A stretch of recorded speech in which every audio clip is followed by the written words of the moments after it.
I keep saying this, but I'm going to say it again. Do not use auto white balance when you're recording video.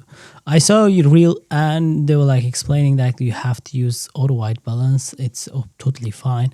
I'm not sure how they get this one, but I'm going to give you the concept why this doesn't work and you don't have to use auto white balance and why it's going to ruin your shot. So the camera has an auto white balance feature. It means the camera will see a scene and based on the scene, it will calculate the white balance and it'll put a white balance closer to the white balance of the scene.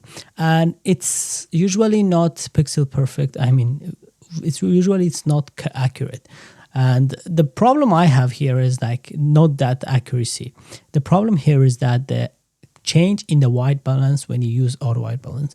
Let's say you're recording a video like this and your camera is in auto white balance and you are just recording and you're like things changing in your scene, like you're grabbing a pen like different color or grabbing something different color.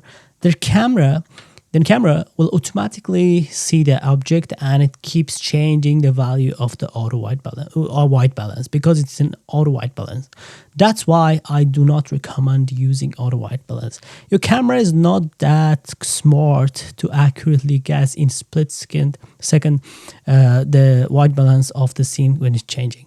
It's better to be in a safe side to just put it in manual white balance to give a gray reference for the camera to set the white balance in accurate way.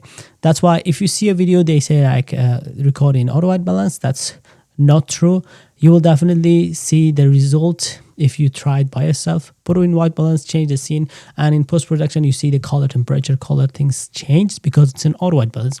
But if you have the same shot with the manual white balance, it will be consistent throughout the video.